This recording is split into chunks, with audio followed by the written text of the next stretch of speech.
आप सभी ने सुना होगा कि रिसेंटली बलूचिस्तान के द्वारा खुद को स्वतंत्र घोषित कर दिया है। जी हाँ, आने वाले समय में क्या पता हमें विश्व में एक नया देश देखने को मिले जिसका नाम होगा बलूचिस्तान, जहाँ हमें पिछले कई हफ्तों से विरोध की घटनाएं देखने को मिल रही थी और इस विरोध में हमें 70 से ज्यादा लोगों की मृत्यु भी देखने को मिली। बलूच लिबरेशन आर्मी के द्वारा इन हमलों की जिम्मेदारी ली गई है। इसी बीच में डॉक्टर मेहरंग बलोच के द्वारा बलूचिस्तान की आजादी की घोषणा कर दी गई। बलूचिस्तान के बारे में जानते हैं कि बलूचिस्तान की हमें इतनी इंपॉर्टेंस देखने को क्यों मिल जाती है। बलूचिस्तान जो पाकिस्तान का सबसे बड़ा प्रांत है, यह पाकिस्तान में सबसे अधिक प्राकृतिक संसाधनों वाला लेकिन सबसे कम विकसित प्रांत है। बलूचिस्तान नाम का इस्तेमाल यहाँ पर पाई जाने वाले जनजाति के नाम पर किया गया है जिसे बलूची कहा जाता है। बलूचिस्तान यानी बलूची जनजाति न केवल पाकिस्तान में बल्कि ईरान और अफगानिस्तान में भी पाई जाती है। पिछले हफ्ते में हमें ईरान और पाकिस्तान में भी इस प्रकार के विरोध की घटनाएं दोनों समग्र रूप से देखने को मिली थी। कारण यह था कि यहाँ पर बलूचिस्तानियों के द्वारा ईरान और पाकिस्तान दोनों ही देशों को परेशान किया जा रहा था, यानी यहाँ के आम नागरिकों को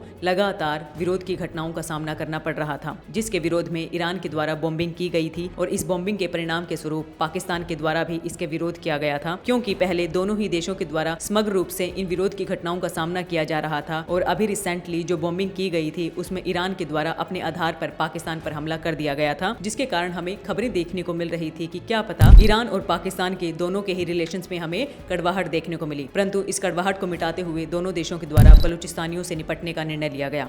अब जानते हैं बलूचिस्तान की अहमियत क्या है। बलूचिस्तान का सबसे बड़ा हिस्सा दक्षिण पश्चिम पाकिस्तान के अंतर्गत शामिल है। पाकिस्तान का बलूचिस्तान देश की कुल सीमा का लगभग 44% हिस्सा अपने अंदर समेटे हुए है, लेकिन यहाँ पाकिस्तान की करीब 25 करोड़ आबादी केवल 6% हिस्सों में हमें पाई जाती है। बलूचिस्तान की ईरान और तालिबान के नियंत्रण वाले अफगानिस्तान के साथ एक अस्थिर सीमा भी है। यह अरब सागर के साथ अपनी समुद्री सीमा साझा करता है। बलूचिस्तान का नाम बलूच नामक जनजाति के आधार पर रखा गया है, जो कि सदियों से यहाँ पर रहती है। बलूचिस्तान सबसे बड़ा जातीय समूह है, सबसे बड़ा पश्तूनी। पाकिस्तान के पड़ोसी ईरानी प्रांत सिस्तान बलूचिस्तान के साथ साथ हमें यहाँ पे अन्य भी प्रजातियां देखने को मिल जाती हैं। अब जानते हैं पाकिस्तान का बलूचिस्तान इतना इंपॉर्टेंस क्यों रखता है। गैर खनिजों और अन्य प्राकृतिक संसाधनों के मामले में यह देश का सबसे अमीर प्रांत है। चीन पाकिस्तान आर्थिक गलियारा यहीं से गुजरता है। चीन यहाँ खनन परियोजनाओं और ग्वादर में हवाई अड्डे के निर्माण से भी यह एरिया जुड़ा हुआ है। कनाडा की खनन कंपनी बैरिक गोल्ड की यहाँ रैको डिग खदान, जिसका 50% हिस्सा हमें इसी क्षेत्र में पाया जाता है। बलूचिस्तान गैस खनिजों और अन्य प्राकृतिक संसाधनों के हमले में पाकिस्तान के सबसे अमीर प्रांतों में से जाना जाता है।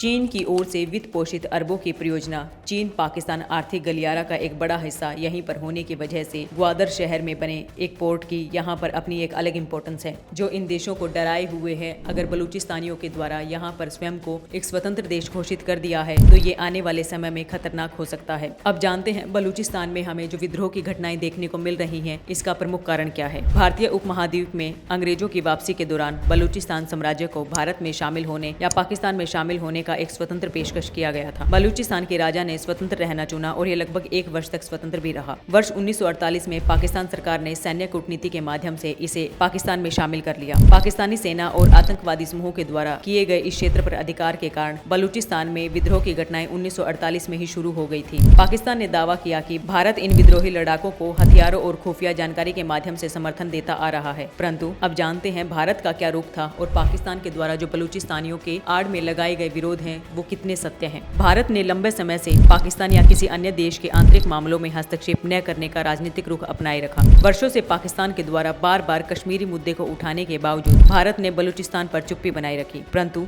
2016 में पाकिस्तान में स्वतंत्रता दिवस समारोह के तत्काल बाद बलूचिस्तान पर भारत की टिप्पणी हमें देखने को मिली, जो कि कश्मीर की स्वतंत्रता से संबंधित थी। प्रधानमंत्री मोदी जी के द्वारा 2016 में अपने स्वतंत्रता भाषण के अंदर भी बलूच लोगों को संबोधित किया था। अब जानते हैं जिनके द्वारा बलूचिस्तान की स्वतंत्रता की घोषणा की है वो मेहरंग बलूच कौन है। पेशे से एक डॉक्टर हैं, जिनका जन्म बलूच मुस्लिम परिवार में हुआ है। इनका परिवार बलूचिस्तान का ही रहने वाला है। धन्यवाद।